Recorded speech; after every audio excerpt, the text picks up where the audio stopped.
કેમ છો બધા? આજે આપણે મેથીમાંથી એક બહુ સરસ અને તમે હાર્ડલી સાંભળી હશે એવી આપણે ડ્રિંક બનાવવાના છીએ. આજે આપણે બનાવવાના છીએ મેથીમાંથી કોફી.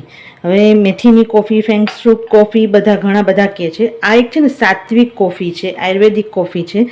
એટલે આપણે કોફી ઘણાને બહુ જ ભાવતી હોય તો કોફીમાં જે કેફીન હોય ને એ કેફીનના હિસાબે તમને ઘણું શરીરમાં નુકસાન કરે. તો આજે આપણે આ જે મેથીમાંથી કોફી બનાવવાના છીએ ને એના હિસાબે તો એકદમ ફાયદા એટલા બધા છે કે એક તો તમને આપણે હાડકાં મજબૂત કરે, ડાયાબિટીસ માટે ખૂબ સારું છે, જેને હાઈ બીપી રહેતી હોય એના માટે પણ ખૂબ સારું છે. અને જે તમને કોફી પીવાનો જે આનંદ તમને મળતો હોય ને એ તમને આમાં લઈ શકો. હવે એક કપ એટલે એક વ્યક્તિ માટે જો કોફી બનાવવાની હોય ને તો 8થી 10 દાણા લેવાના. તો આપણે પહેલે હવે કોફી આમાંથી કેવી રીતે બને ને એ આપણે આગળ હવે ચાલુ કરીએ. આપણે હવે અહીં એક પેન લીધું છે, પેન ચાલુ કરી દઈશું આપણે. અને અત્યારે આપણે એક કપ કોફી બનાવીએ છીએ એટલા માટે 8થી 10 દાણા આમને જો પેનમાં કશું કાંઈ નથી નાખ્યું એમનેમ જ આપણે મેથીને ધીમા તાપે શેકવાની છે. એટલે બિલકુલ ધીમા તાપે શેકવાની છે. બહુ જો ફાસ્ટ તાપે આપણે શેકીએ ને તો આપણે કોફી આ જે મેથી છે ને એ વધારે પડતી જલ્દી બ્રાઉન કાળી થઈ જાય. તો આપણે શું કરવાનું છે, આને હલકા એકદમ ધીમા તાપે આપણે એને શેકવાની છે. અને જેને એવું થતું હોય ને કે કોફી મેથીમાંથી બને છે ને એ કડવી બનશે, ટ્રસ્ટ બી એક વખત પી જોજો, બિલકુલ કડવી નથી બનતી. અને જેને મારા YouTube channel lost recipe subscribe કર્યું છે એને કોઈ પણ જો મારો વિડીયો રેસીપી ઘરે બનાવેલી હશે તો જ્યાં સુધી મને 100% ખાતરી ન હોય ને ત્યાં સુધી હું તમને કહું જ નહીં કે આ રેસીપી તમે બનાવો.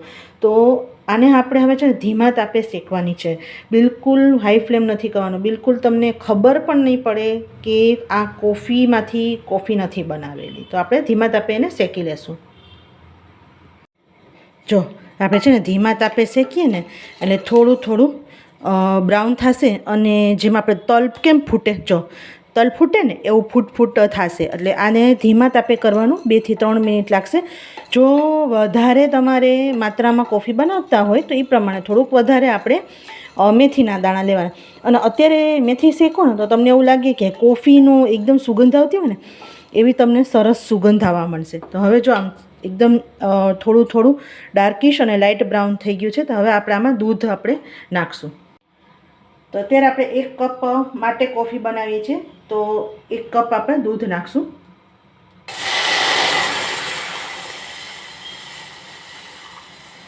એક કપથી થોડુંક હું વધારે નાખું છું કારણ કે આપણે આ દૂધને ઉકાળવાનું છે. અને બીજું કે જો તમે ખાલી દૂધવાળી એમને કોફી ન બનાવી તો થોડુંક પાણી પણ નાખી શકો કારણ કે આપણે એને ઉકાળવાનું છે. કારણ કે આપણે કોફી નથી નાખતા એટલે આપણે એને થોડીક વાર આપણે ઉકળવા દેવું પડશે. જો થોડું આપણે ઉકળવા માંડ્યું છે. હવે આપણે આમાં ખાંડ નથી નાખવાની કારણ કે આપણે છે ને સાત્વિક કોફી બનાવીએ છીએ, આયુર્વેદિક પ્રમાણે કોફી બનાવીએ છીએ. આનો ઉલ્લેખ તમને ઘણી જગ્યાએ જોવા પણ મળશે. તો આપણે છે ને અત્યારે આપણે ખડી સાકર નાખીએ છીએ. તો તમે ભૂકા કરીને પણ નાખી શકો, પણ આપણે થોડીક વાર ઉકાળવાની છે તો સરસ આપણે ઉકળી જશે. અને 2 થી 3 ગાંગડા નાખવાના, મોટા હોય તો જરાક 1 ગાંગડો થોડો ભૂકો કરીને નાખવાનો. હવે સરસ એને ઉકાળવા દેવાની છે.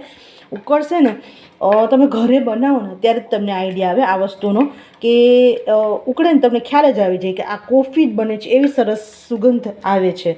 અને જેને ફાયદા તો મેં બતાવ્યા એ તો છે જ. અને તમને જે કોફી પીવાથી, જે આપણે કોફી પાવડર નાખવાથી જે તમને કેફીનના હિસાબે શરીરને નુકસાન કરે ને બિલકુલ નુકસાન નહીં કરે.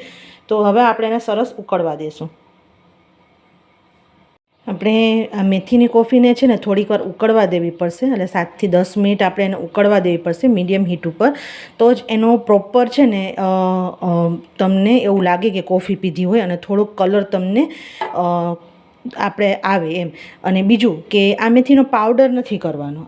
તમે મને વિડીયોમાં કોમેન્ટમાં પૂછો એ પહેલાં જો તમને જણાવી દઉં કે આ મેથીનો પાવડર કરીને કોઈ દિવસ ન નાખતા. આવી રીતે મેથી શેકીને જ એને સરસ ઉકળવા દેવાની, પાવડર ન કરતા. જો તમને એવું લાગતું હોય કે મને પાવડર કરવો છે, અંતે આપણાને સ્ટ્રેન જ કરવાનું છે આપણે કોફીને. જો તમને એવું લાગતું હોય કે મેથીનો પાવડર નાખવો છે તો બહુ જ ઓછો નાખવાનો પાવડર. આપણે ચપટી આપણે કેમ હિંગ કે કોઈ આપણે હળદર જરાક નાખીએ તો એટલો જ પાવડર નાખવાનો. પણ જો તમે આ રીતથી બનાવશો ને તો એક તો કડવાશ પણ ઓછી લાગશે અને તમને કોફીનો જ એકદમ તમને પીતા હોય એવું લાગશે ટેસ્ટ. જો આ કોફી છે ને સરસ એકદમ ઉકળી જશે અને ઉકળશે ને એટલે સરસ એકદમ એનો કલર પણ આવશે. અત્યારે ખબર નહીં તમને વિડીયોમાં બહુ દેખાતું નહીં હોય પણ એકદમ લાઇટ કોફીનો કલર આવશે, એકદમ ડાર્ક કોફીનો કલર નહીં આવે. પણ ટેસ્ટમાં બિલકુલ તમને કોમ્પ્રોમાઇઝ નહીં કરો એ તમને ગેરંટી છે. લાઇટ એકદમ કોફીનો કલર આવશે અને સરસ ઉકળી જાય ને એટલે હવે સરસ ઉકળી ગઈ છે એટલે હવે આપણે આને ગાળી લેશું. હવે આપણે કોફીને ગાળી લેવાની અને મોન્સૂન હોય અને વિન્ટરમાં તો મજા આવશે પણ ઘણા કોફી લવર એવા હોય છે કે જેને કોઈ પણ સિઝનમાં કોફી ભાવતી હોય છે. તો તૈયાર છે આપણી મેથીની કોફી. એકવાર જરૂર ટ્રાય કરજો. ગમે તો મારી યુટ્યુબ ચેનલ લોસ્ટ રેસીપીને સબસ્ક્રાઈબ કરવાનું ભૂલતા નહીં. આવજો.